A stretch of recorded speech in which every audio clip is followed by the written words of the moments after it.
All right. So thanks everybody for joining us today. We have a little switch in the schedule. We were going to have Dr. Tesfaji, but instead Dr. Amakili is going to talk today about occurrence management, which was originally scheduled for Thursday. And we'll have Dr. Tesfaji on Thursday talking about, I believe, customer service.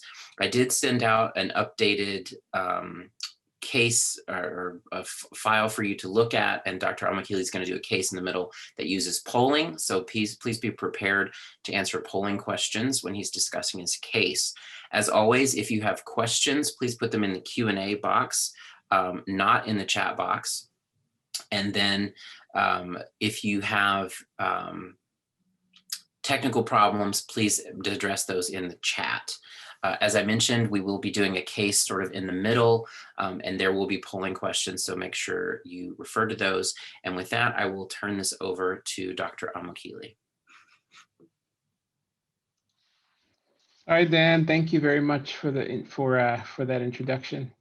Hi, everyone. I am looking forward to sharing this lecture with you. As before, feel free to ask questions.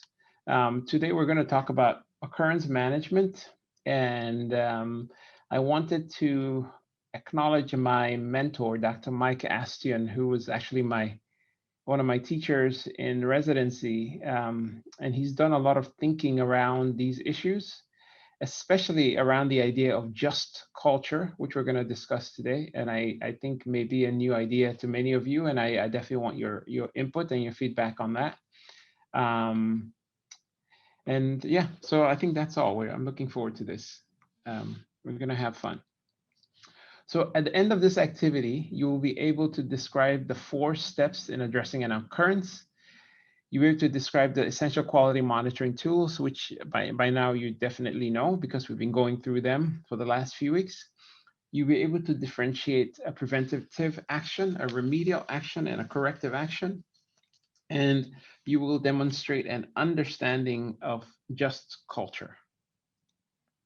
This is the 12 quality management system essentials. And we are discussing occurrence management, which is number 8 on this list. Okay, so what is an occurrence? An occurrence is any event that has a negative impact on an organization, and it could include personnel, product, equipment, or the environment. So some common laboratory occurrences include patient ID error, which we're going to talk about. I'm going to share a case that happened in a laboratory I was running, and some of how we dealt with that. Lost sample, sample delayed in transit, contaminated sample, wrong test performed, test performed inconsistent with a written procedure, proficiency testing errors, no action on out-of-range controls, false negative results, late reports, missing reports, complaints, laboratory accidents, and near misses. And you'll see that a lot of times when we have occurrences, many of these are mixed together. And in our patient ID case, you'll see that some of these are mixed together. So the occurrence management process has these steps. First, you have to have a process to detect problems. And I'll stress that quite a bit today, and I'll actually give you 2 forms that you can then adapt to your local situation to try to detect problems. The second is you log findings and actions, and then the third is you investigate causes and analyze information. I would actually switch number 2 and 3 here. I would say you have a system to detect problems. Once problems are highlighted, you investigate.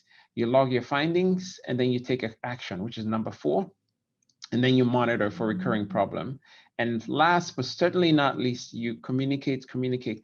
That's a big part of it, and provide information to all needing it.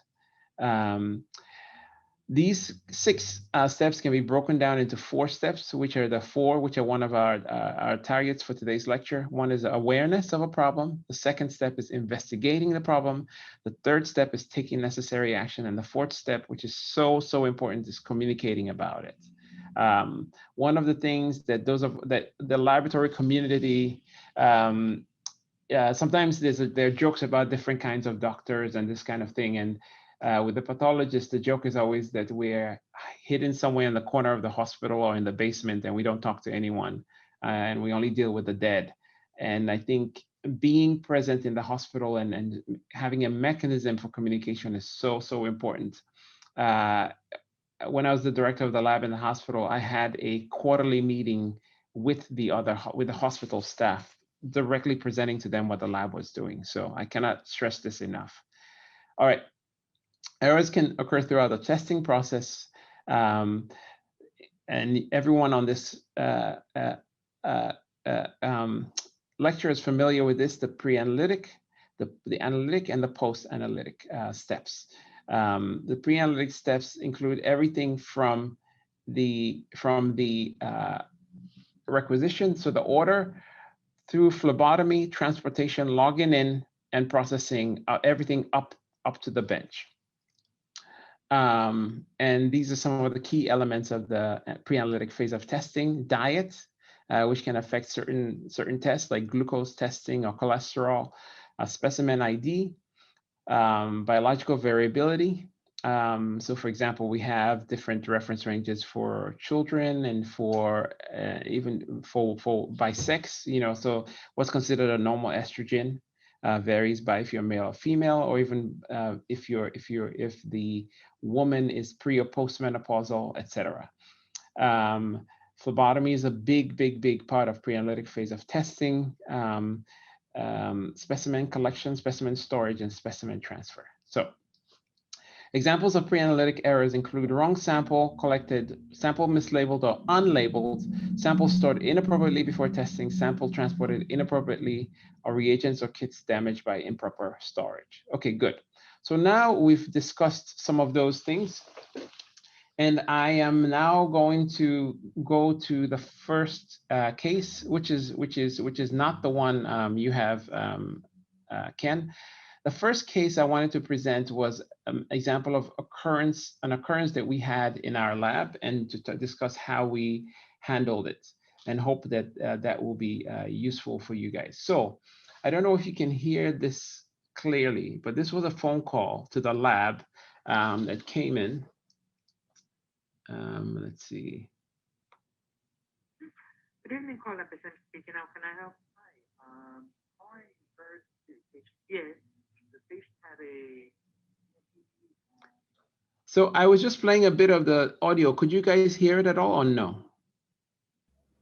The volume was a bit low. Okay, so let me summarize what happened. So the nurse from the emergency department called the lab and said, "I'm just calling about a patient patient," and they give the name. And the lab says, "Oh, it's already resulted." And he said, "Oh, no, I'm not calling about to see if it's resulted. I'm calling because the patient had a troponin of 107. And by the way, normal is less than 0.4. The patient had a troponin of 107, which is what you would expect to see in someone who's having an active heart attack, active MI. The patient had a troponin of 107, and when we repeated it, meaning the ED, it came back at essentially negative. So I was calling to find out what's going on. Okay, and the laboratory staff. Yeah, but the issue is like her first troponin was. So this is him saying the first troponin was 107, and the second one was negative. That is a huge. Which is a huge impossible discrepancy. So he's saying this, and the staff member says, "Oh, everyone has left for the day. I mean, the evening shift has left. So let me get my manager and call you back." Okay, so that was the first call. We can hear it better with the volume up now. Okay, good. So that was the first call. Just so, in order to speed it up for the purposes of the lecture, there was a second call about an hour later because no action had been taken by the lab, and they had the same complaint. They spoke to someone else, And there was some confusion. The lab thought that the ED was complaining that they couldn't see the results, but in fact they could see. They were saying that the result was inconsistent.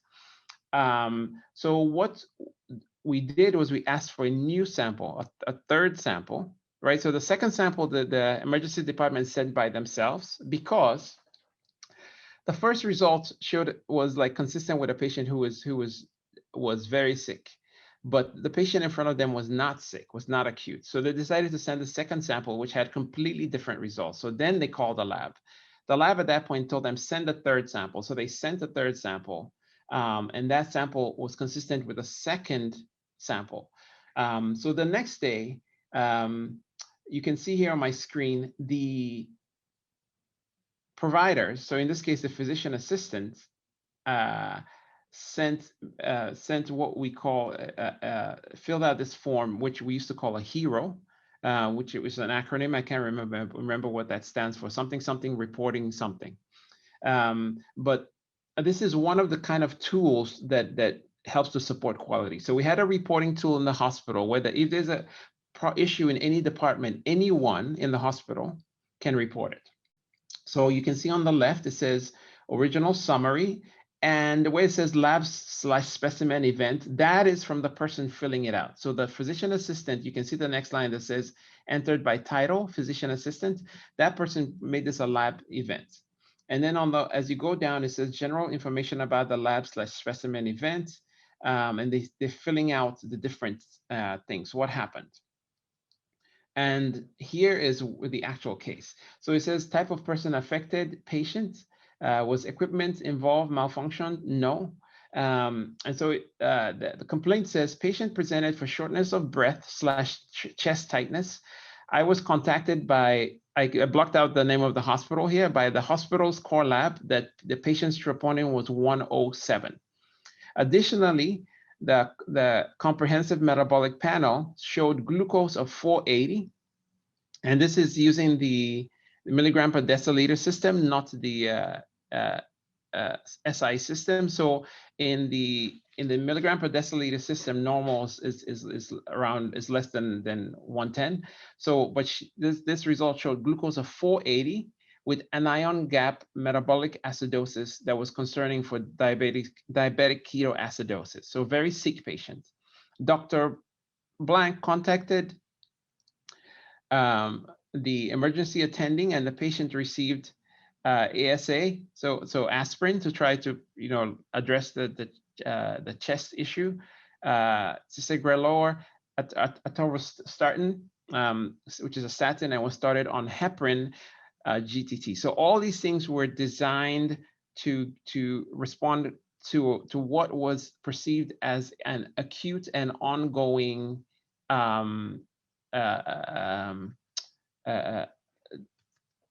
MI.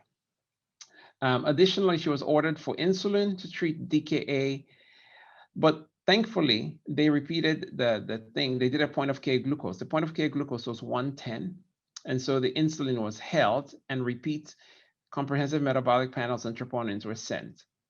The patient was accepted for transfer to another hospital, where she was about to directly undergo cardiac catheterization lab.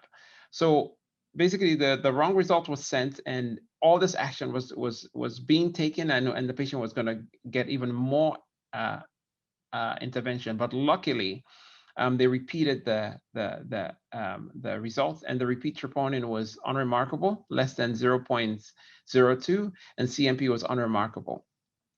No explanation was given at this time for the discrepancy. A third troponin and CMP were sent, and again, it was unremarkable. At this time, heparin was stopped and the transport was canceled. Okay, so this is the complaint that came into us in the lab. So when this is filled out, the next day it shows up in our queue. That's something we have to investigate. So remember, the first thing is awareness of the problem, for which you need tools. The second thing is investigation. So this is some of the investigation we did. I like showing you real world tools rather than just a fake one. So I had to black out the, any unique identifiers, but you can see here, this is the screen, and this shows you that the value of having a laboratory information system. This is the screen for our lab information system, and I will go through in some detail. So on the top left, it has the patient's last name, first name, middle name, date of birth, age, medical record number, MPI, I can't remember what that stands for. And you can now see, as you come down, see where it says container? Can you guys, I hope you can see that. I'm sort of circling around it on the middle left side. It says container. Blue, and it shows you the different containers that came to the lab. And if you go over to the center of that area where it says time, can you guys see my cursor when I'm moving it around? Yes, we can. Okay, great. If you see time, you can see that all those samples came to the lab at the same time. So we got a blue top, which is used for coag testing, a heparin syringe, which is for blood gases, a lavender, which would be for CVC and so forth, and an SST gold, which would be for the comprehensive metabolic panel. So we got all those, and we know what time they came, and we know, importantly, who received those specimens into the lab, because this system captures it. As you come down here to the bottom, it says history of SST gold. So this tells us the history of that chemistry sample that was used for the comprehensive metabolic panel. I realize that without a laboratory information system, you cannot do this, but let this be an encouragement to consider getting one, or you can use this to push. So we looked at the history of this tube, and you can see, I want to point out that the history is reverse chronological. So number 6 here is the earliest time point. So number 6, the location is a hospital as when it was ordered. Okay, it was ordered at the hospital at 1941. It was collected just a minute later at the phlebotomy station, which is remarkable, very fast. It was received in the lab within 20 or so minutes, actually closer to 30 minutes, and so forth. So we can see here the timestamp of the tube, and we can see, importantly, on the tech, who touched it and who handled it and who did all that. So this is all part of the investigation that we started doing to figure out what happened in the lab to cause this occurrence. In addition to this, by the way, in parallel, I personally and others in the lab were communicating with our colleagues who are nurses and physician directors of this of the emergency department to just see what happened and see if there's any other thing we have to do mitigation for. Okay, fine. So I'm going to skip many of the details and just show you the final kind of finding. So this was our finding in the end. When we found the tube, we found that there were 2 labels on it with 2 different names. I would have loved to show you the names, but I can't for privacy reasons. But notice the colors represent different names. So there was one name, which is in blue on the tube. A different label was put on top of that one, and it had a different name. And so so the blood inside was the patient in blue's blood, but the results went to the chart of the patient in maroon. And so that's why the patient in maroon was getting all this acute care that they didn't need, and the patient in blue was not getting the results that they needed while they were crashing. So it was really, a really very, very concerning incident, but this was the finding. Okay. So the question for the group here is, what should we do to the tech who relabeled with the wrong patient's information? And this is where I wish we had, this was live, because I can't see your answers, but I will pause here because I'm about to talk about just culture and how to respond to occurrences. I want to pause here and see if there's any questions before I proceed. So Tim, there is a question. What type of laboratory information system is that you use? Yes, so there are different types of laboratory information systems. The particular one we were using is called SOFT, S-O-F-T. And if you Google it, you can see what it is. But I think the bigger point is that for labs, we really need a laboratory information system that is designed for the lab.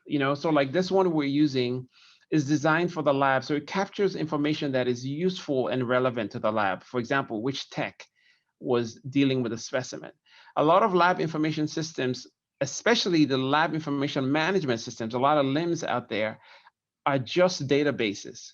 And to me, they're not really useful for the lab, for the way we work. And this is true. When I say lab here, I do not just mean the clinical lab. I do mean anatomic lab, because we had also anatomic pathology, because we had a parallel case, which I was going to present, but I didn't have the level of detail I had for this one, for a lost biopsy that we had, that we also dealt with.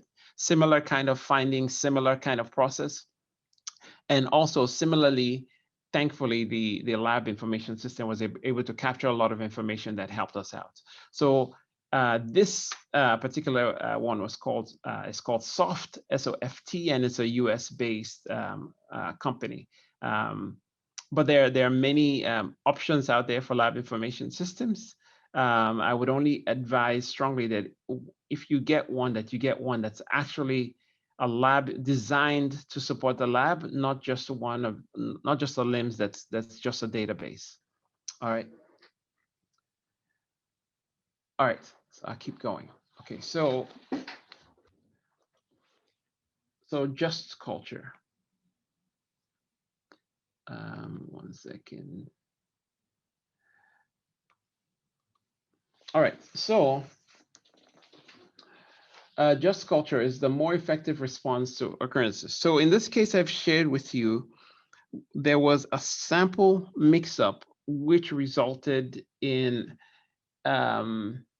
pretty substantial impact to the patient. The patient started getting treatment that they didn't need, and they were about to be transferred to get a quite invasive procedure, but luckily the providers, the nursing staff, and I'm guessing actually the nursing staff in particular in the ED noticed that the results didn't match the patients, and so they repeated the glucose in a point of care, and thankfully they noticed that there was an error and resent a specimen. So they prevented that, and in the end we found out that the mistake was with the lab. It was, which is shown here, that we relabeled the specimen with the wrong patient. So what should happen to the tech, right? So this is where I want to talk about just culture. And this is, for those, if you have not heard about just culture before, it is a different way of dealing with problems. It's a way that is focused on systems rather than people. Okay, so just culture is focused on creating a work culture that best supports quality improvement, no matter what your quality improvement philosophy.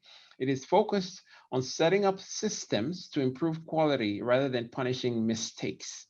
And I'll go into some detail here, but if it's new to you, it's really worth taking the time, maybe not today, but over the next few weeks, to really examine this concept. It's a very powerful concept. For me, it's been a different way of looking at things, and I think it's a very good way to go forward. It's a low blame culture. It's not blame free, but it's low blame. It's high accountability and must be supported by metrics, and it creates an atmosphere where staff are willing to disclose errors, and I'll talk about this in a bit. So just to describe more about what this is. So with work culture, an old-fashioned view is that we assume that if there's an error, so in this case, a mislabeling, we assume that it's caused by incompetence or impairment, meaning this person is incompetent. And our quality improvement basically consists of having a backbone, which by that I mean, being able to confront the person and yell. And we blame, we shame, we train. We blame, we shame, we train. Who made this mistake? What were you thinking? You have to be retrained, or you have to be fired. Can you believe she did that? Or can you believe he did that? That kind of thing. Unfortunately, this is a common view, but it is less effective. And while there are instances of incompetence, in general, a lot of times there are systematic problems which drive people towards, which make it more likely that people will make mistakes, and we need to focus on that. So a just culture says that different errors need different responses. just culture also assumes, says different errors need different responses. So just culture says there are 3 different kinds of errors. And by the way, all this is detailed in the article which you got yesterday. There are 3 different kinds of errors. One is honest human errors, which comprise most errors, meaning we're just human and an error was made, right? So the person it was not from carelessness and it's not from incompetence. And it's usually these are errors where the system is driving you towards an error. So most errors belong here, and the response to this error is to fix a system, right? The second class of errors are errors due to at-risk behavior. For example, shortcutting. Here you can fix the system, but you coach and you monitor. So here I'm thinking of errors like if a nurse is supposed to label the tubes at the patient's bedside before leaving, and instead they put it in their pocket because they want to label it at the nurse's station, and then they mix up samples. This is an example of number 2, which is a risk-taking behavior, just a shortcut. And then there's errors due to recklessness. For example, either impairment, so like alcohol, etc. I've also had a experience with this, sadly, or intentional recklessness or incompetence. For this, you punish. So just culture is not opposed to punishment, but just culture says, let's look at the system first, rather than jumping to blaming and shaming the individual. And the point of this is not just to be nice to the individual, is to create an environment where people are willing to disclose problems early. Again, we'll go into more detail about this. Okay, so for this third type of error based on impairment or recklessness, you punish. Okay, so who should be blamed and disciplined? Should it be the tech with the data entry error? Should it be the miscommunicating tech? Should it be with the forgetful doctor? Should it be the nurse mislabeler? Should it be all of the above for this? And we have an example here which matches kind of what I was talking about, where the tube says Barbara Jones, but the blood actually is from Barbara James. And the answer is none of the above, unless the error is intentional, impaired, or error rates. Or the error rate for that person is much higher than the peer rate, okay? Instead, the focus should be on the system. So in this case, the question would be, okay, what allowed it so that this nurse or whoever was doing this taping of the identification of the sample was able to get 2 different name tags? What in our system allowed that to happen? Meaning, do we need a different way of printing out our identification so that only 1 name prints at a time, etc. Okay. So this is in keeping with that. I'm going to just talk about incompetence in 2 slides and then go back to what we did with our tech. So this is an example here of incompetence where let's say for average nurse, they mislabel about 0.2% of the time. So every 1,000 specimens, they mislabel 2. If we look at a nurse, let's say his name is Joe, and he's mislabeling about 3% of the time, which means for every 1,000 specimens, he's mislabeling 30. And the next lowest performing nurse is doing much, much better. This is a clear example of incompetence, okay? Again, to be able to determine incompetence, we need data. So I cannot stress enough how important gathering data at every step and at all steps, as you can, is how important that is to quality improvement processes. So what would you do with Joe if you could not replace him with a robot? And the answer is, you just have to stand up to him and punish. So this is what I'm going to talk. This is the word. In this kind of error, for a clear incompetence where your error rates are much worse than your pairs, and there's a mismatch between your skill sets or acumen and the job. It's better to move that person onto a job where they can do better, Of course, the exception for this is if there's a temporary mismatch. So for example, a bereavement, someone has gone through something and they're temporarily unable to really focus on the job, that's a different thing. But if there's true incompetence, we should move them along instead of creating a process to hold a person and change everything else. All right, so how did we handle the mislabeling? We did a root cause analysis, okay? Root cause analysis is a structured investigation that focuses on identifying the underlying true causes of occurrence. It assumes that every cause has a deeper reason. And for each occurrence, we try to find 5 levels of explanation. Why? So in our case, it was like, why did our receiving technician number one, have to relabel? That's the first question. Number two, why did that technician relabel with the wrong label? Number three, why, when that sample went to the bench for the clinical lab scientist to test, why was it not detected? Number four, why was why did our delta on the machine not trigger when there was such a big change in the results? And number five, why, when we got the phone call from the nurse the first time, did we not immediately try to fix it? Okay, so many questions. Why? This is just another slide dealing with the same thing. So we did this process, and this was our findings. The finding was one, SOP did not explicitly prohibit relabeling, which was a surprise to me, even me as the lab director. Just to show you that these things happen, and it happens even if you're someone who is really engaged.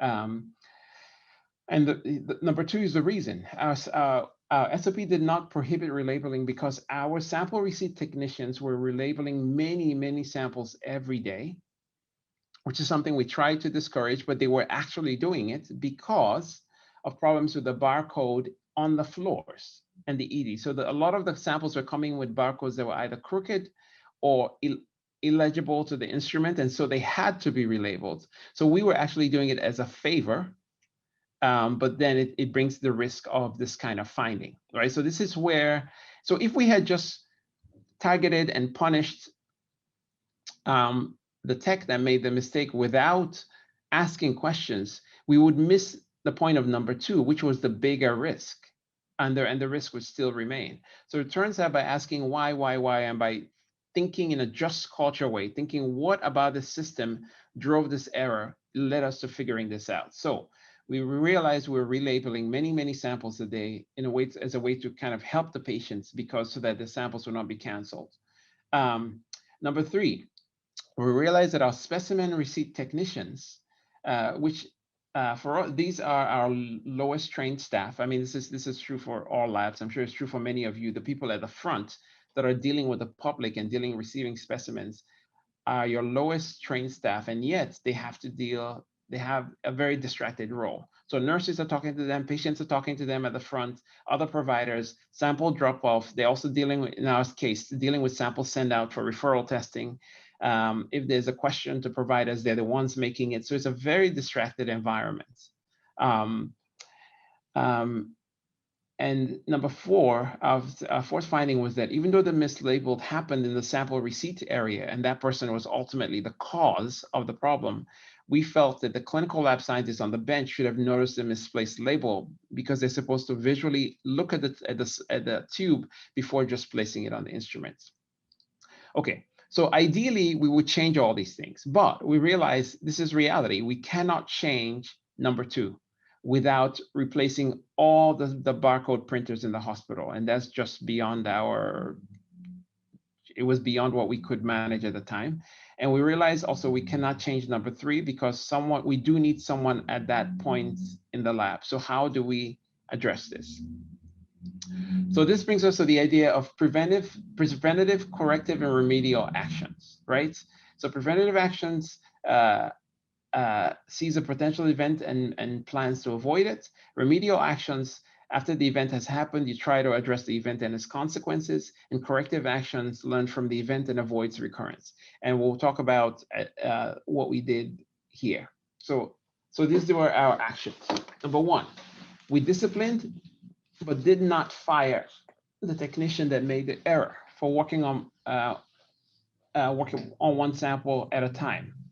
So they was only supposed to work on one sample at a time, and this rule was not followed. Okay, so that's one. Number two, we disciplined the lab scientist who ran the sample because we felt that they should have been visually inspecting the samples. Even if it was a casual inspection, they should have been looking before they ran it.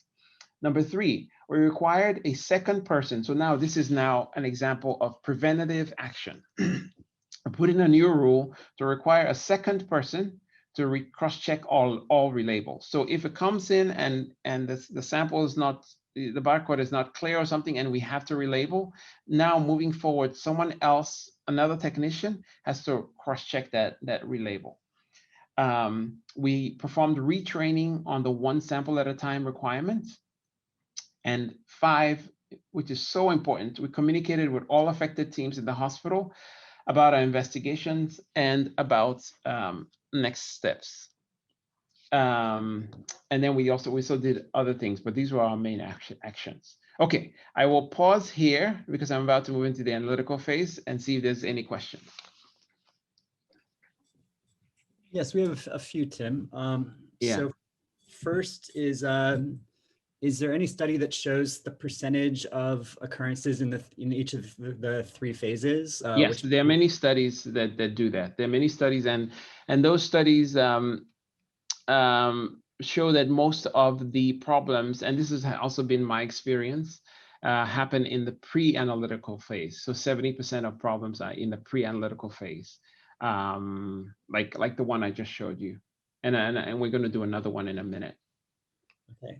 Next question is, rather than relabeling with names, why didn't you use the lab numbers? We did.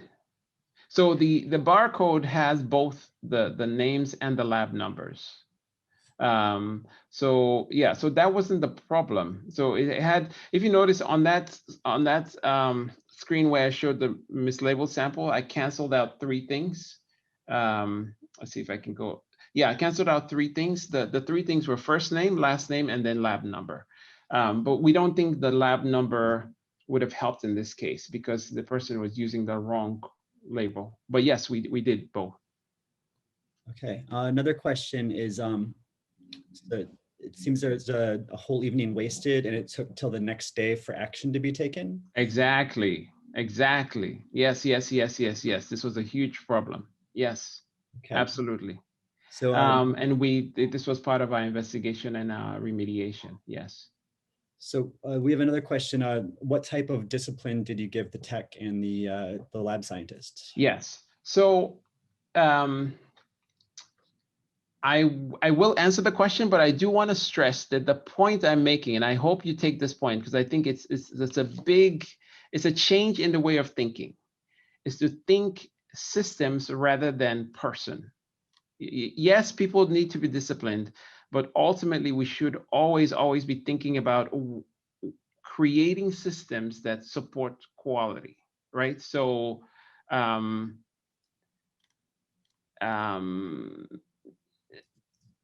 yes, right now there are problems around policing in the US, and one way of thinking about it is, oh, this one policeman was a bad police and he shot somebody, right? But a different way of thinking about it is, should we create a system, right? So for example, requiring a second click or something before you shoot, or could there be a system that would decrease the number of shootings? And I'm not supporting one versus the other, but I'm saying it's a different way of approaching quality and outcomes. And I really want to encourage you to take the time to really think about this just culture thing, because for me, it's been a huge change in how I think about it. Okay, to answer the question. So the way we discipline them, I can't give too much detail because I'm trying not to blind people here, but essentially, one person had, no one was fired, but one person had, so they can have like 3 occurrences before they're fired. So this counted as one occurrence for both of them. In addition, both had to go for retraining, and not just one kind of retraining, but different kinds of retraining. And there were also other consequences that were personal to them, including the time for retraining came out of their own personal vacation time and so forth. So it was that kind of thing. But no one was fired for this, because we felt ultimately that the system made it much more prone for them to have an error rather than the person being careless. We did not feel that the person who made the mistake here was being careless. Okay, next question. We have 2 more questions and a couple comments. So did Okay. you classify the errors? If so, how? Did we classify the errors? Yes. So this is, in fact, I'll show you the form that we use for classifying the errors later on. But we classify these as pre-analytical, obviously, and as mislabeling errors. Okay. And what's the clear difference between corrective and remedial action? Yes. So corrective action in this case, corrective action affects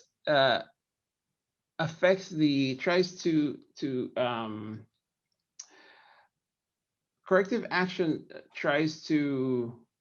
That's a good question. I'm not sure that there's always a clear, very strong. I was gonna say corrective remedial action in our case, for example, was by asking for the 3rd specimen to try to give them the right results while this was happening. And that happened at night. For the other person's comment about wasting the evening, you were right.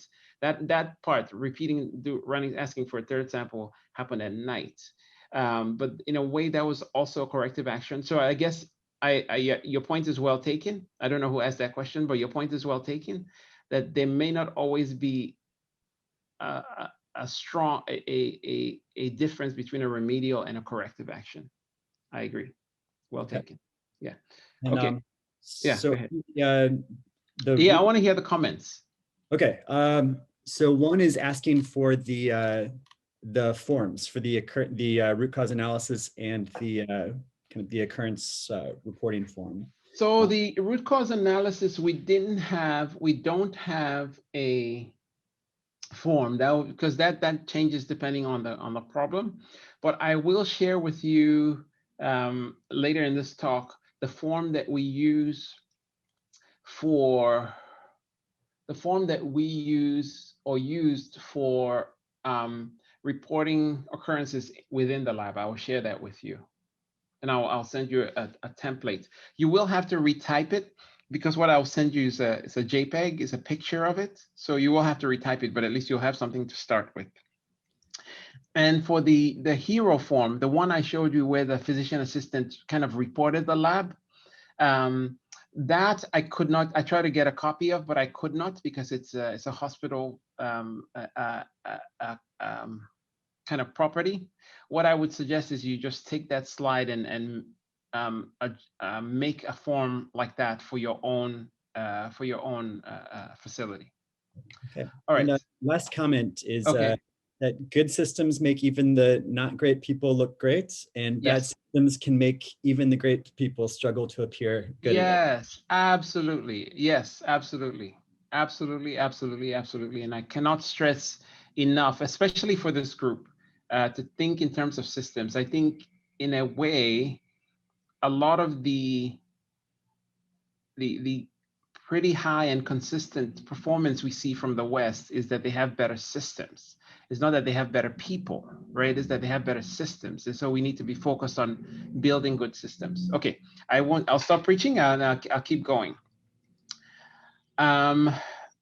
So we have a case that requires polling, and that case is in the pre-analytical section, but let me just move forward and talk here about the analytical section and discuss the second case, which I have in the lecture.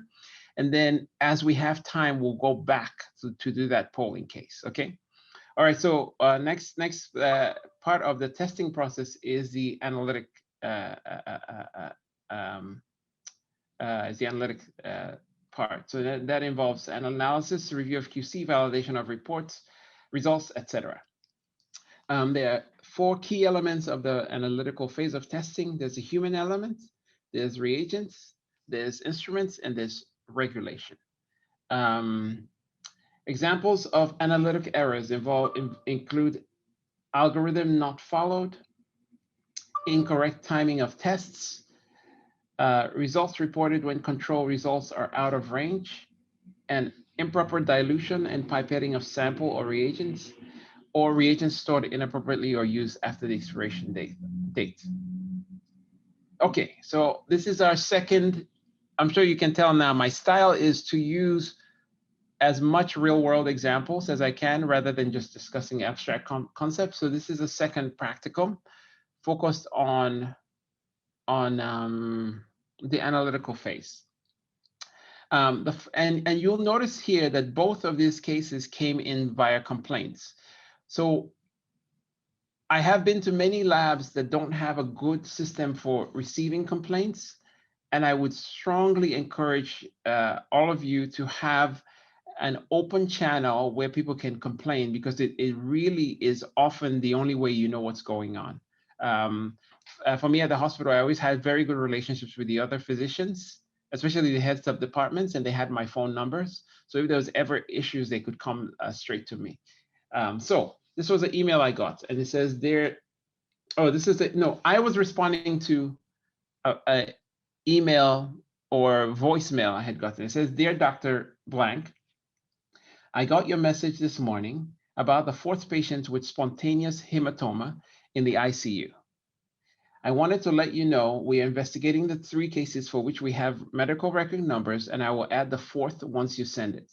Also, we are sending all prothrombin times PTTs to our sister hospital starting now. We will run it here for an early result, here meaning our hospital, and then send it to the reference hospital for repeats. I put in parentheses, more accurate question mark results. At the time, we hadn't done our investigation, so I wasn't sure, but I was sure that there were complaints, and the complaints were pretty serious. So I was actually kind of nervous, because when you have patients with a hematoma, that's a big deal. And so I decided that we should act faster rather than ignore it. So we started sending out all the PTTs, and what we did was run it so that we can result quickly to the floors, but then send it out just to be sure. These outside hospital results should be available to you within 2 to 4 hours. We hope we'll only have to send samples to the outside hospital today while doing our investigation. So this was me responding to the initial complaint, hoping that we will finish every investigation that same day. At this hospital at the time, I had residents in clinical pathology working with me. And so what I would do was, because I had the residents, anytime things like this came in, and they were coming in fairly often, I would assign them to do. So I was hoping that within that day, the resident could address this question. Okay. So this was the next day. Actually, no, it was not the next day. The next few days had passed. So I said, "Dear doctor, I wanted to update you about our investigation regarding the PTT tests. We have sent a total of 80 samples to the other hospital for the comparison. So far, we have received about 50 of those results. What we have noticed is that our results are similar to those at the outside hospital when the samples are in the normal range. However, our results that are above 50 seconds tend to be about 10 seconds shorter than those downtown." That's what we call the other hospital. "This is in the same direction as we would expect if our results were falsely low." Okay, let me break this down. So what I'm basically admitting is that the results we're seeing in our investigation match what they're seeing on the floor, which is they send us a sample, and we give them a result that is falsely low. So then they give the patient more heparin, and the risk for that is the patient can start bleeding, right? So the way heparin is supposed to work is you give the patient heparin to keep as a blood thinner. You check their PTT. You want it to be a little prolonged, but not too prolonged, and then you use that to monitor the heparin. But if the result is short, then you give more, and you can risk hurting the patient. So this is me admitting that we have a problem, and also reassuring. This is communicating during the investigation that we've sent 80 samples, and kind of saying, so far you've noticed I haven't said that, what the problem is, because we don't know yet, but I'm just saying this is what we're seeing and this is what we're doing. So the doctor responds to me and says, thanks, Timothy. What is the long-term solution for this problem? I would assume that this, meaning sending out the sample, is a short-term fix for now. And she's right. So at this point, I was just showing this as an example of setting up what the situation was here. So this is the problem. And now I'm going to show you the investigation. So before I discuss the investigation, I just want to discuss a bit about coag. The point is not to make you an expert in coagulation, is to make sure you have enough information to understand the examples here. So this is what a normal coagulation curve looks like. The x-axis that goes from 0 to 60 on the bottom is in seconds. So that's time. And the y-axis here can either be absorption or strength of the clot. And you can see in the beginning, it's flat. This is before the clot forms. And then at some point, the clot starts forming, and then it forms very, very quickly. And then the clot is formed. So there are three phases: the top flat phase, the middle phase where we have a lot of change, and then the third flat phase. And then the middle of that middle phase is called the clotting point, and the machine selects that. And that number in seconds, if you come down, is the result. So this would be what we're looking at here is about 25 seconds. This is what an abnormal curve looks like. So abnormal curves like this would trigger an error. When we started doing our investigation, we found out that what was happening was we would get samples that would give us an abnormal curve. And one of the reasons for this, remember I told you the x-axis is in seconds. So when it's prolonged, what the abnormal curve is telling you is that the clot is not forming quickly or well. And so it's taking a much longer time, but we were not running it that, we were only letting it go up to 60 seconds. So what was happening was it would trigger an error in the machine. So our clinical lab scientists on the bench would then rerun it as per the SOP, and then it would give a normal result. So the nurses, based on the normal result, would give the patient more heparin to try to achieve the target heparin/PTT. So this is very problematic. So, and this just shows you what the kind of results was going out. So for like this curve you're seeing here, we sent out the result of 25.1, which is completely wrong, right? So even though that middle section is in 25.1, we know really that this is an abnormal curve and it should be much longer. Okay. So what did we do? What was our investigation? So here I'll go to the Excel file. I did not share this Excel file with you, again, for privacy reasons, but I will show you just some of the data on here. Okay. Can you see my screen? Yes, we can. Okay, so let me see if I can show full screen. Okay, let's forget it. Let me just show you what we did here. I'll make it bigger. Okay, so this is the sample number one. We started saying, okay, how do we figure out what's going on? So the resident, who was great, started collecting errors. So the first sample, this was the specimen number for that sample, and this was the error. The error is a code that just came with the machine, but we wanted to understand what does errors mean, what's going on. And of course, the book that comes with the machine tells you what the errors mean, but we wanted to know what it meant clinically. Why are our samples triggering these errors? And the question is, was that sample prolonged? No. What was our first result? 46.1. Did we get a 50% value, meaning that there was that central part of the curve labeled and it says not available? Was the second sample drawn? Yes. Did that second sample also have an error? Yes. So we went through and just did this kind of analysis. Was that second sample repeated? Yes. What was the result? This. Was it sent out to this outside hospital? No. So we just went through sample by sample. Every sample that triggered an error, we told the lab scientist to bring it to us, and we just filled out this sheet. You know, it was really meticulous.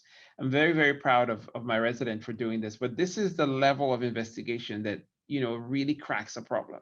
But we did this for everything. And then over time, we started noticing patterns emerging. And what we realized, let me go back to the, so we did all this. And what we realized is we started having some findings, and these findings I'll show you here. And the findings were, one second, I'm trying to make this a full screen thing here.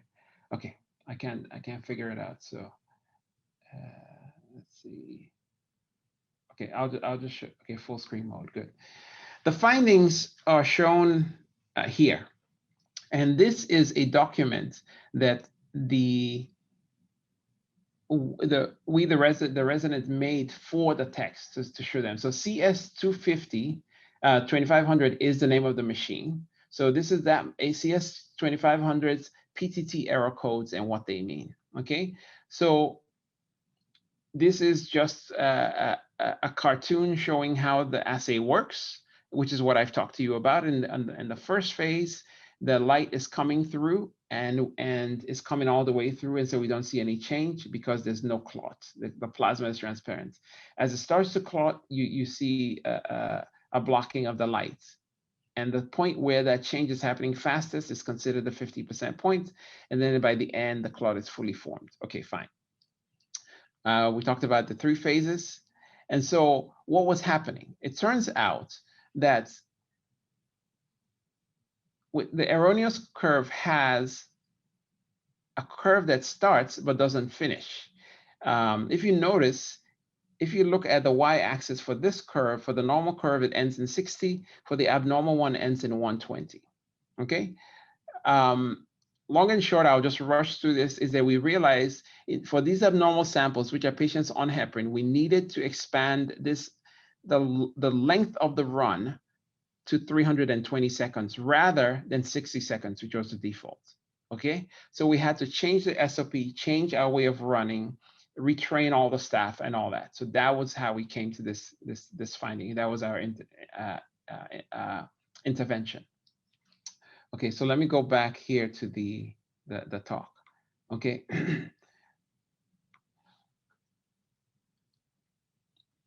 So what were our actions? I just talked about this. We educated the staff about what was causing the errors and how to handle it. The PDF I just showed was what we used for teaching the staff. Second, we changed the length of the runtime in the instrument to allow it to default to 320 seconds on repeat rather than 120. Number 3, we updated the SOP. Number 4, we communicated our findings to the company, meaning the company that made the machine. We told them that when we had patients with heparin, we were getting these errors. So we told the company.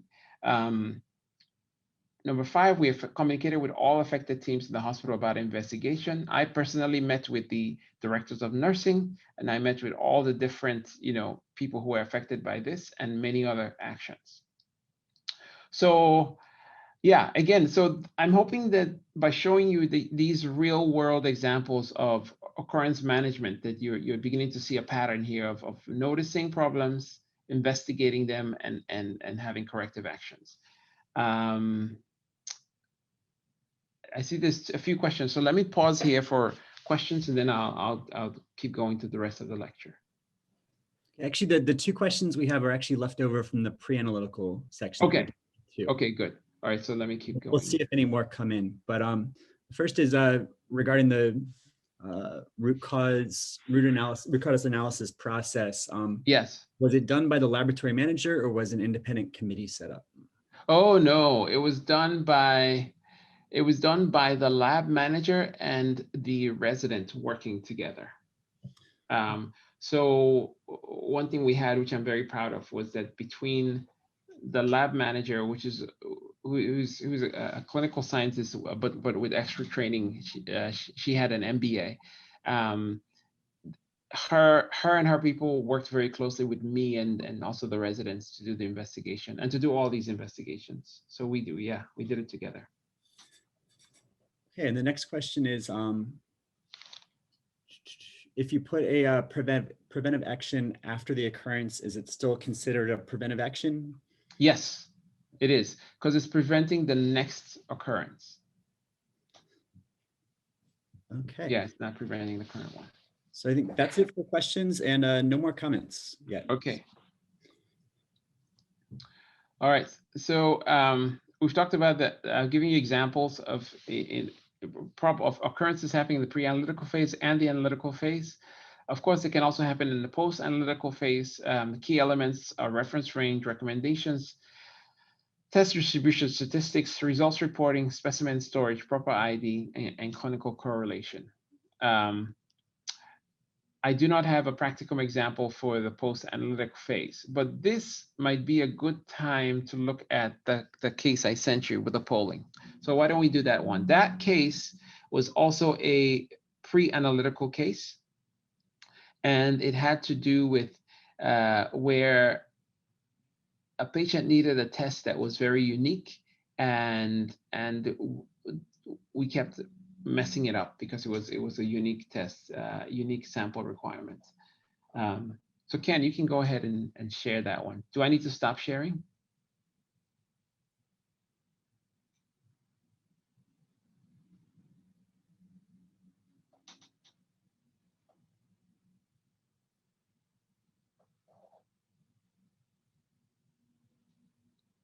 Hello?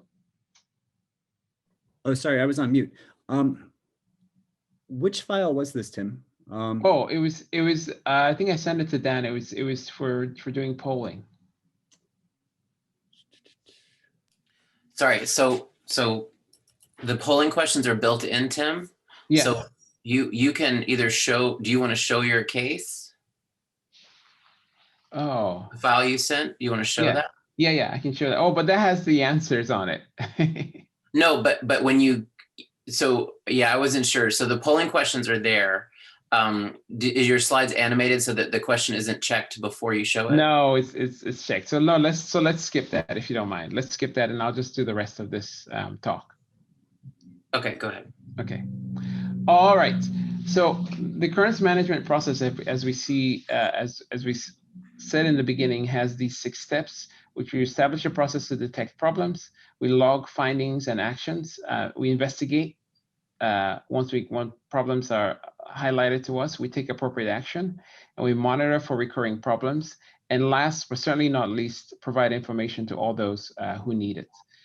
We can break this down into four steps rather than 6, which is awareness, investigation, taking action, and communicating the results of that action.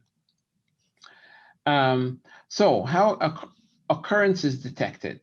Many of the ongoing recurrent ways of things we do in the lab can help us notice occurrences, whether it's accreditation or certification, customer satisfaction surveys, monitoring complaints, internal audits, external audits, and other quality and indicators. For me, monitoring complaints have been a very effective way of noticing problems, especially significant problems with the lab. Sometimes the complaints get quiet, but that's because if people feel like there will be no response from the lab, they may not complain even though there's a problem. So that's also part of the issue. But one thing we need above all is data. In order to notice occurrences and investigate them, we need data. This is why we need tools to constantly collect and collate data. Also, just culture leads to better quality because it creates an atmosphere where staff are willing to disclose errors. So I'll give you an example of this here. So this is a sheet which I'm hoping to share with you guys. And it's a sheet that we used back when I was at Johns Hopkins Bayview for staff to disclose what they considered problems. And in order to, it took a lot to build the trust here that we were not looking to punish people for mistakes, but we were looking to figure out what problems we had in the lab. And so the way this worked is the staff had a sheet, and if there was something problematic happening in the lab, whether it was caused by someone outside of the lab or someone within the lab, they would write a variance form, which is this form, and every week I would, as the lab director, I would review it. And you can see from on the top, it has the name of the facility, the lab section that was involved. In this case was micro. By the way, this case was not the most spectacular example, but it was the one that I had scanned. It gives you the date the event occurred and the time and other identifiers up here. And it describes the event. So what happened, what went wrong, how was it discovered? So Graham's stain comment didn't include observation of bacteria. So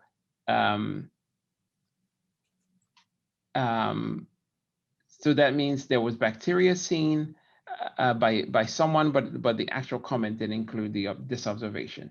So the investigation was that they had someone review the smear and no bacteria were seen. And so and so I don't have here what we did to investigate this to see, how come we missed the bacteria on a Gram stain. But this form, I want to stress, was filled out by the lab staff themselves to say, this is something we think is a problem, someone should look into it or investigate it. But I think the only way to get to the point where people are willing to share this kind of information voluntarily is to create an atmosphere or environment of just culture where people know that that we're dedicated to improving quality, and we're not asking for this information to track down and punish people, but rather to improve quality. And with this data, we were able to do studies like this. So this, what you're looking at, is a pie chart that summarizes our lab errors from those variance forms over 13 months of a year. And so these are problems in the lab that our scientists themselves are disclosing. So you can see from the colors that what ends up being our most common problem, 14.919%, is data entry error. So the wrong results entered for the patient by the tech. So this is very interesting that that's our biggest error, and we would not know it any other way if we didn't have this process of people self-disclosing problems. We also, the second most common problem was results auto-verified and released in error. So these are both post-analytic errors, which are the two biggest ones we see. We also see platelet clumping was a significant problem. And so having a culture where people feel comfortable saying, a mistake was made, and here are the details about it, then allows me as a director or the lab overall to have this data and then improve our quality and fix things. And so yes, having a culture, a work culture that has a just culture really helps to improve quality in that sense. Let me summarize here and give key messages, and then I'll take questions. So key messages: the difference between a quality managed lab and those with no system in place is that the quality laboratories detects problems and investigates and takes actions. So it's not that quality laboratories don't have problems. All labs have problems, but quality labs detect, investigate, and fix those problems and establishes systems for preventing them happening again. Okay, in summary, the lab should employ an active process for occurrence management. The lab should try to detect problems early and take immediate remedial and corrective action. The lab should try to apply a just culture approach to occurrence investigations. The lab should seek opportunities to identify potential error, thus preventing its recurrence. And last but not least, the lab should keep good records of all problems, investigations, and actions. Okay. I will pause here and take questions. So we have a couple on the complaint reporting process. Yes. So one is for complaints coming from outpatients, what can we do if we can't find the patient to give feedback after we've done our investigation and corrective action? Yes, so that's a really good one. So it depends, I guess, on what the finding is and what the nature of the complaint is. So we, of course, I didn't share here all the complaints we got. Some of them are just, oh, we didn't like, especially in the phlebotomy area, you can get complaints about, oh, we didn't, I didn't like the way this or that person talked to me, or things that you can't really fix. And in that case, we still look into it, actually, especially if it has to do with the way our staff are treating people. We definitely look into it. And if you can't reach the person, you can't reach the person. But I find that complaints are often a very useful mirror about saying, about pointing out problems within. So for example, when the COVID pandemic first started, we, like everyone else, was scrambling to remember. In the beginning, we didn't know if masks would help or not help, and there was all this confusion about masks versus cleaning and all this stuff. And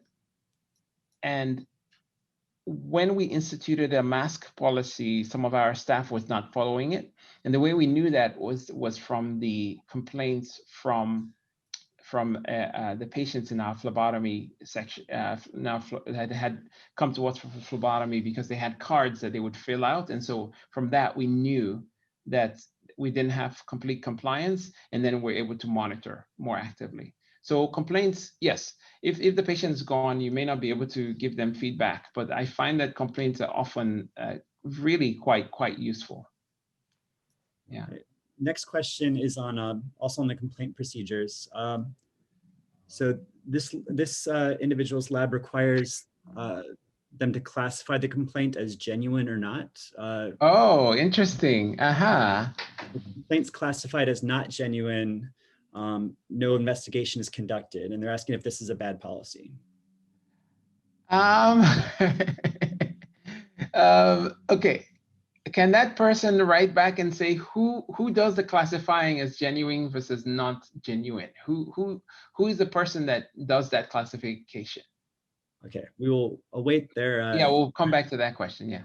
So next question is, in your experience, what's the frequency of errors due to recklessness that rise to the level requiring a person to be arrested? Yes, that's a great question. And the answer is very few, to be honest, very few. As you can see, my approach is I'm very engaged, and I kind of try to follow up things. And so I've done a lot of investigations. And in my experience, it's been very few. I would say, let me see if I can get a number in my head of the number of times where I thought like people were really being reckless, and it wasn't just, the system or anything like that. I would say 3, 4, 5. I would say, let's just say 4 to 6 times over the last 12 years. So not really, really very uncommon. And this is my point about systems. I really believe a lot of people come to work to do a good job. A lot of people really do mean well. There are people, so in those 4 examples I mentioned, I'll tell you the 4. One was a person who just was not well trained. This individual, I can't even give you sex, he or she, but I'll just say this individual had the training on paper, but they were just had a much higher rate of errors than the other lab scientists. And it was clear, it was documented. So that was one. So we ultimately had to let her go. A second case was a person who was impaired. They were coming to work drunk. So that was, there's no way, there's no tolerance for that. So we had to let that person go. That person, incidentally, was actually a very good tech, but we had to let them go. The third person was, there was issues around honesty and fraud, basically putting samples in their running samples privately for people outside, that kind of thing. And this, what can you do with that? There's not really a remediation. Yeah, so I've had cases there, but that's been relatively rare. Most of the problems tend to be of the kind that I shared today, where something about the system makes it much more prone for people to commit errors, and I try to address the system with the person, but not firing. Yeah. The other case that comes to mind is Annie Dukin in the Massachusetts Crime Lab, who was Yes. falsifying drug test results, over 20,000, to make yourself look more productive, but it resulted in all those false prosecutions and Exactly. So she was actually arrested for that. Exactly. Yeah. Okay, so next question is, so the aim of occurrence management is to implement corrective action that is lasting to avoid recurrence. Yes. How can we deal with occurrences that are caused by external service providers like suppliers or inefficiencies? Oh, yeah, that's a great question. That's a great question. Sometimes you have no, sometimes you're stuck. But what I would say, yes, sometimes you're stuck, because if it's so I would say even then, doing the investigation and having the data, having this kind of system that I've been trying to demonstrate here still helps. I would argue, for example, in our case with the PTT problem, where we had all these errors going off and putting out results that were falsely low. I would argue that that really was an instrument problem. It wasn't the lab, causing the errors. The errors were coming out from us, but it was not of us. But even then, doing the investigation allowed us to create a workaround, which was just increase the runtime to 320 seconds. So yes, those cases do occur, but even then, having a process for doing occurrence management helps. Back to that case though, Yes. Again, great question. I would say having an open channel of communication with the vendor also helps. And that was our case. We provided the information I gave you, that Excel sheet with all that detail. We sent that to the company and said, listen, this is what we're seeing. Your instrument is really giving us headaches, so having that channel can also help.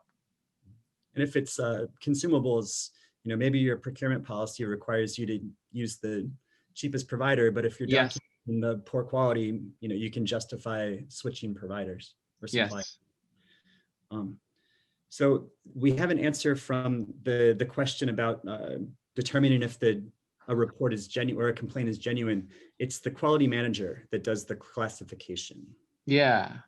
So, okay, so that actually is better than having the people who the complaint is against do the classification.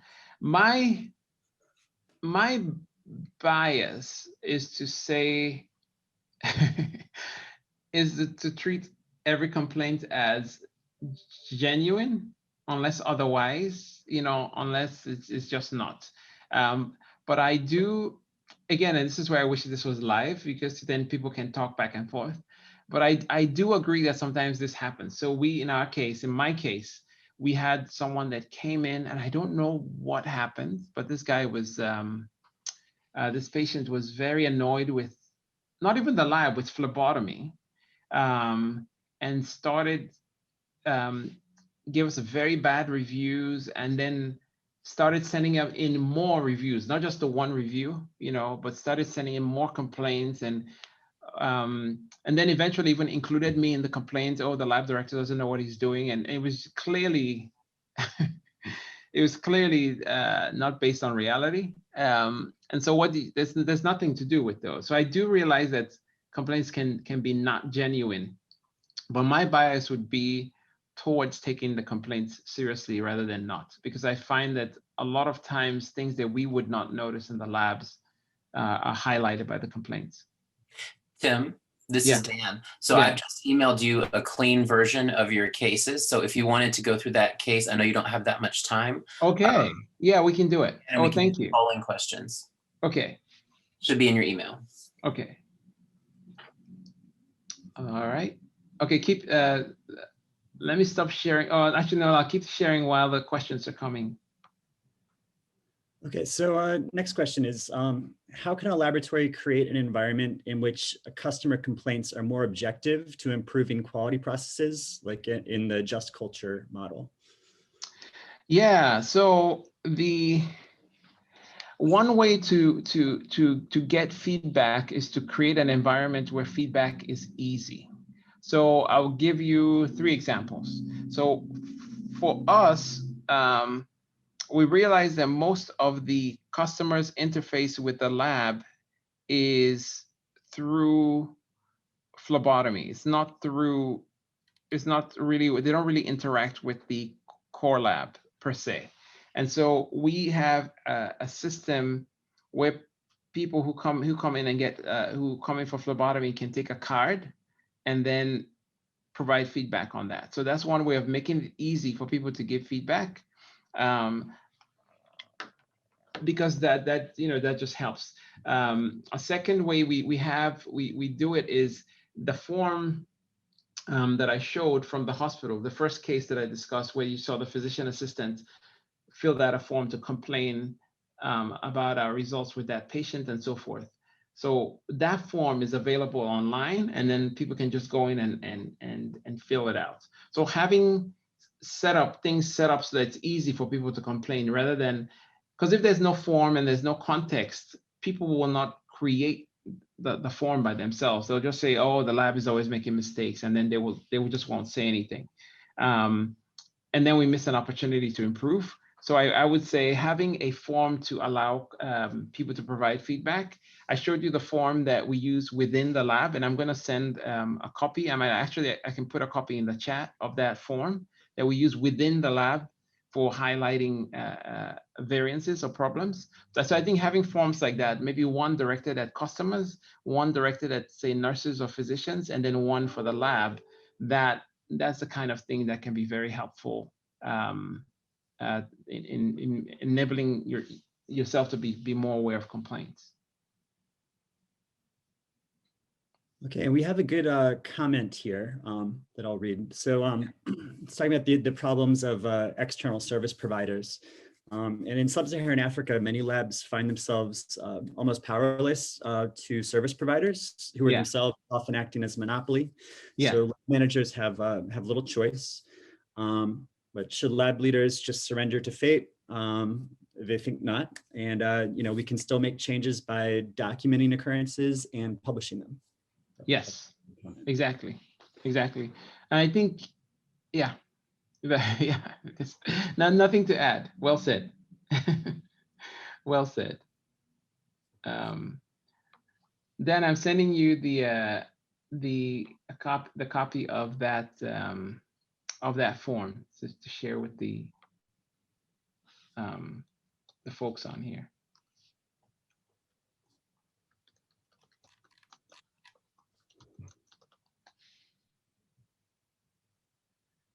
Any other comments, Ken? Or should we go to the case, the last case? Why don't we go to the case with the polling, and then okay, you can come back if there's more time. Okay. Did you get all right? So this. There we go. Okay, great. So Ken, where these are marked question 1, those refer to the polling questions, so you can just pull those up when they're ready. Okay. Right. Thanks. So this case was one that I became aware of. So we had a patient that came in for, I think it was IgE testing. Yes.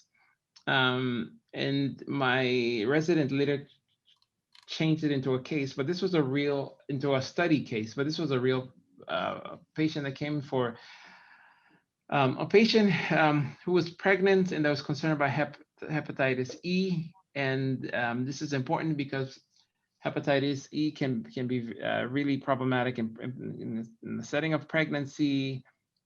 And this patient had possible risk factors for this and so on. But the sample we drew from this woman had been canceled by the referral lab on 3 different occasions. occasions, and because we kept drawing the wrong tube. So I was at this point was when the situation was escalated to me, and so how do you've been contacted by her doctor, and you decided to investigate the underlying reasons for the repeated cancellations. So this is the first question: which of the following are possible reasons for test cancellation by the lab? Check all that apply.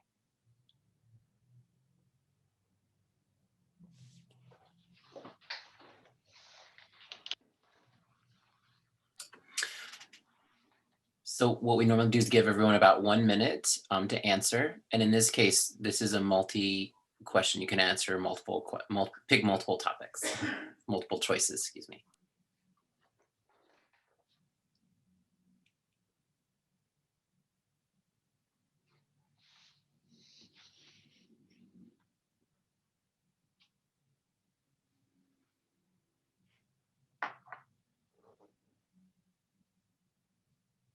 So Ken, once we've had about 50% of responses, we can move on. All right, we are slowly getting there. Oh, okay. No problem.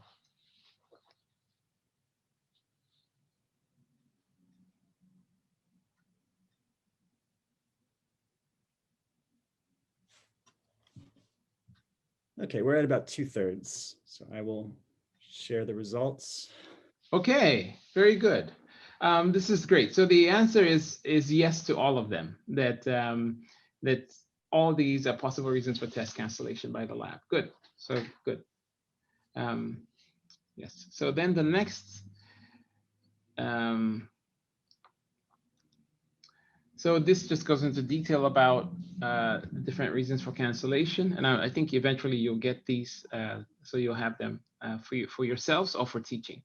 So which of the following is the most common reason for test cancellation?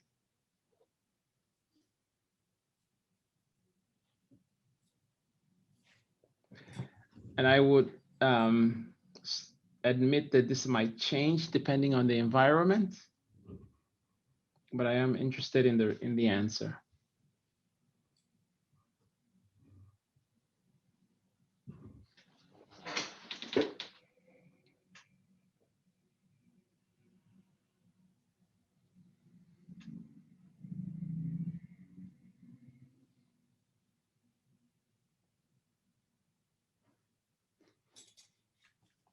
Okay, we're at about 50% now. Okay. Okay. You see why I'm so excited about this one. So the answer that I was going to give you is duplicate test orders, but I had a feeling that this was a US specific answer, which it is, because I think most labs in the US have laboratory information systems, so they don't really see the unlabeled or mislabeled issue. So this is a great, yeah, I appreciate this. I feel like I'm learning more from this answer than perhaps you are, but this is interesting. So let me show you the answer I had prepared, which was based on CAP surveys of labs in the US. So in a recent study by the College of American Pathologists looking at cancellations, duplicate test orders were the most common cause of test cancellations, accounting for 23%. Hemolysis was the second one.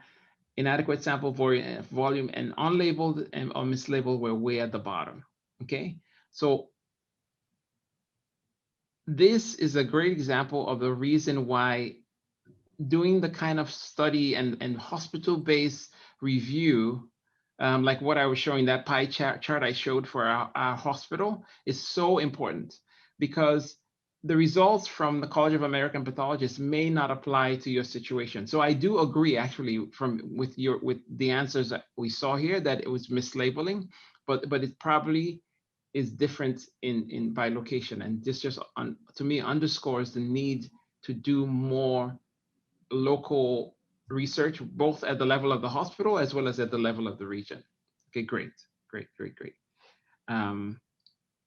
Upon further investigation, you find that the first two samples were collected in a red top tube rather than the required pink top tube. And this happened, so yes, So yeah, okay, yeah, good. So now we'll talk about types of tubes and additives. Yes, so pick which of these is the correct pairing.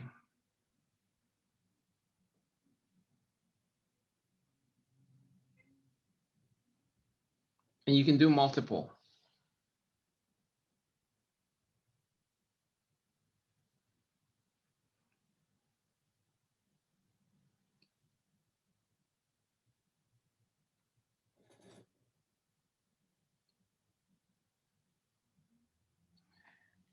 And I realize this is kind of a biochemistry type question. So apologies to those where it doesn't apply.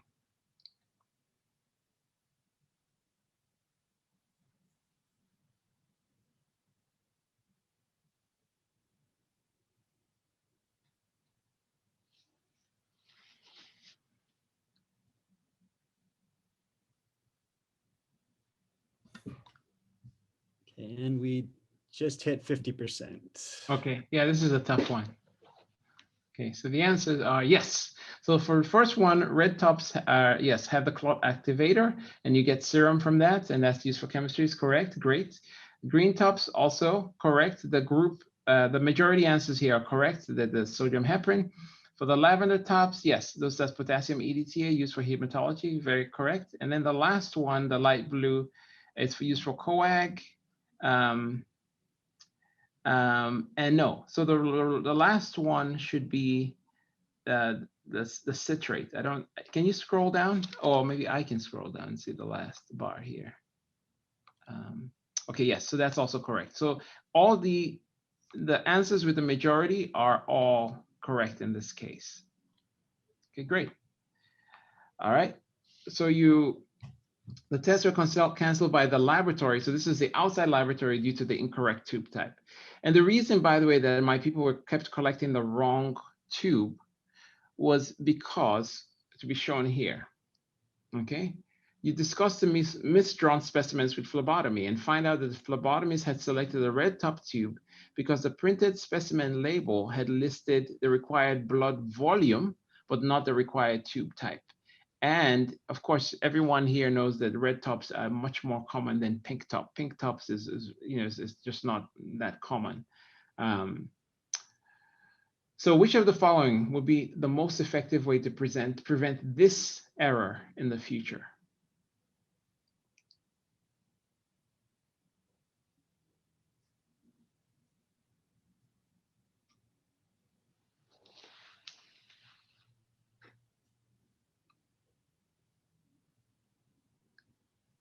And please answer this question, assuming that you have access to a lab information system.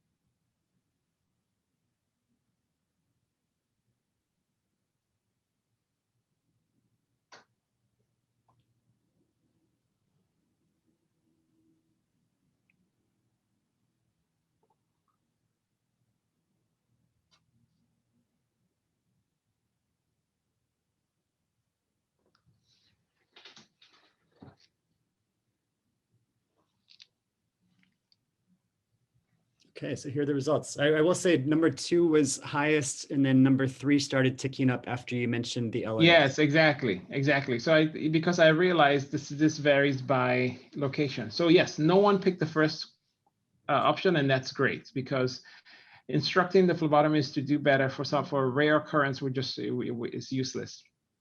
And in-service can work, but again, for rare occurrences, teaching is not a strong intervention. It does work, but only in the short term. So if you have another 6 months going by before another pregnant woman needs IgE testing, they would have forgotten. I mean, hepatitis E testing, they would forget by then.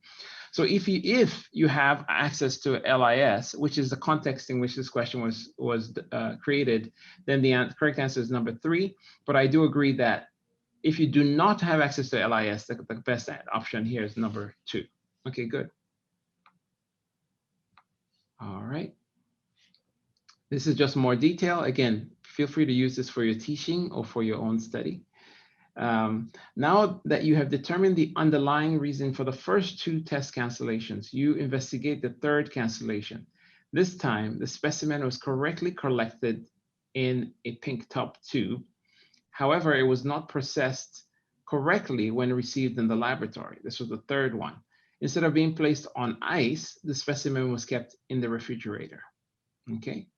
So what phase of laboratory testing includes specimen processing?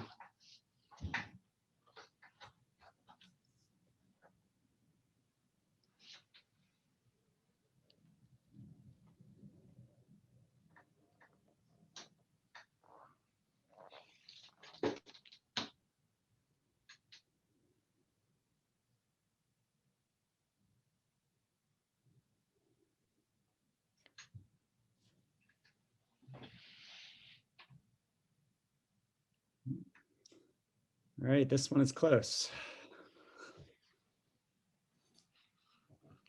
Oh, okay. I would say the answer is pre-analytic, but maybe I'm interpreting the word processing differently.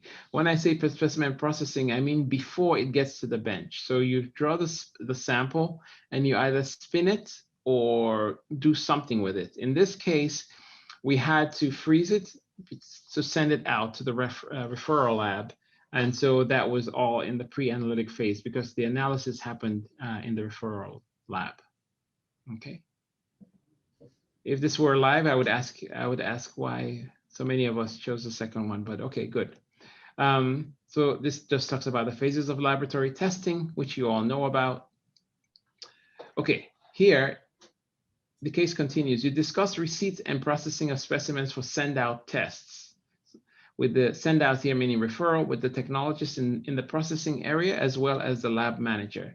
You find out that there are different issues. Number one, the technologists in the processing area are often not aware of the processing requirements for referral tests, and the default action is to put the specimens in the refrigerator, which is what we did, but turns out to be wrong, and so that test was canceled. Number two, while there are processing instructions for the send-out tests, the technologists are not able to access these instructions due to an issue with security clearance on the computer. Number three, some of the processing instructions for send-out tests are incorrect. For instance, instructions for the hepatitis E test say the specimen should be refrigerated rather than frozen. So you found out all these things. Which of the following would be the most effective method to ensure proper specimen processing and storage for this and future send-out tests?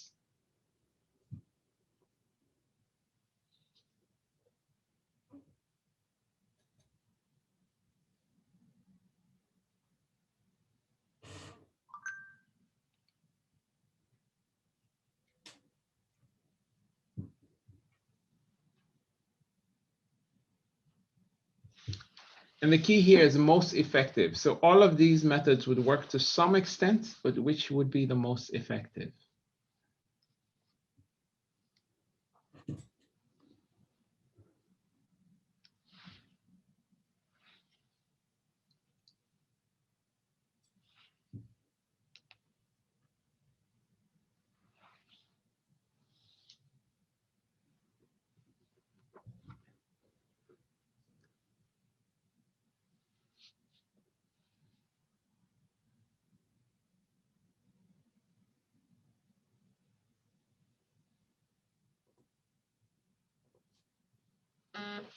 Okay, good. So the first was most people said having a list of all processing requirements for referral tests and placing a paper copy in the lab would be effective. Yes. Second would be to have pop-up messages when the samples are effective, will be effective. So good. Okay. So I would rank number 2 as my first most effective, meaning on the computer. That when they scan the samples to receive it, then they get a message saying, okay, do X, Y, or Z. I would rank that as, because then anything that changes the system that makes it easier for people to do the right thing is very effective. The number 1 here, which is having a paper copy in the lab, would also work. It would require a little more effort. They would have to go get the paper copy and look at it, but that would also work. but the pop-up messages would be easiest, followed by number 1, having a paper copy, and of course, number 3 would be the least, probably the least effective, because we're asking more of the technologies, which is stop what you're doing, go find the website, check what the criteria are, and then come back to what you're doing. Okay, good. All right.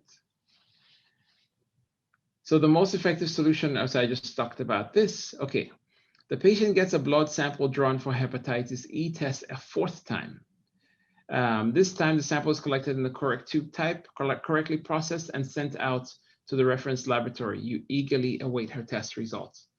So which of the following are potential consequences of test cancellations? And you can pick more than one.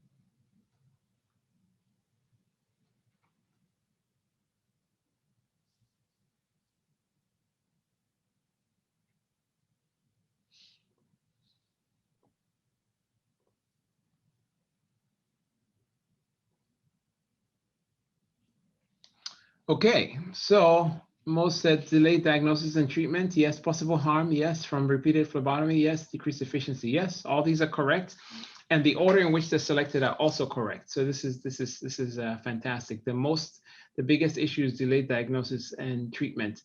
In this example case I'm sharing with you, when she came for her 4th phlebotomy, I actually personally went and to meet her and apologize to her directly. Because I felt that the lab we had really messed up, and even though there were reasons for all the mistakes, I felt like I needed to personally go and put a face to the lab and try to be accountable. And she was very gracious about it. She complained a bit, but she said she appreciated the apology. So that also helps to just show up and make things better. Okay, which of the following is associated with fewer test cancellations?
Okay, which of the following is associated with fewer test cancellations? Smaller hospital size, fewer samples from inpatients, and larger tests. So this is not the best phrased question, but the answer is actually number 3. Why? Because the more you do, the better you get at it. And from all the studies that we have, people who do more volume, you just get better at making that process seamless and reliable and in a way that, and so the percentage of samples that are canceled drops as you do more and as you streamline your process. Okay.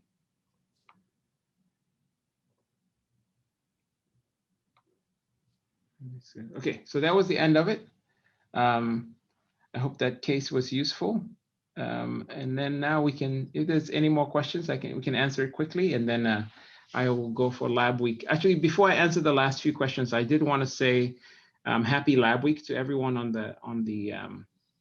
everyone here in the lecture. This week we have a annual lab week celebration here in the US, and I think it's not just in the US. I think it's other places, but we're having it this week, and so happy lab week to everyone. And I just like this is Dan. I think because of the time and that you need to go, I think we can conclude there. Okay. We can capture all the questions, and then you can look through them if you want to prepare some answers, and we can send them out to the group. But I think for your time, I think we'll let you go. Okay, thank you. I appreciate it. Thanks everyone so much for joining in this week. We have another session on Thursday. Dr. Miss, I always mess up his name. Ms. Faji. Yes. Ms. Faji, who will be talking about customer service. And I have the registration link will go out. I already sent it yesterday, but I'm going to send you a reminder today, along with the file that Tim just shared on variance reporting. So thank you so much, and we will see you on Thursday. And Ken, you can conclude it.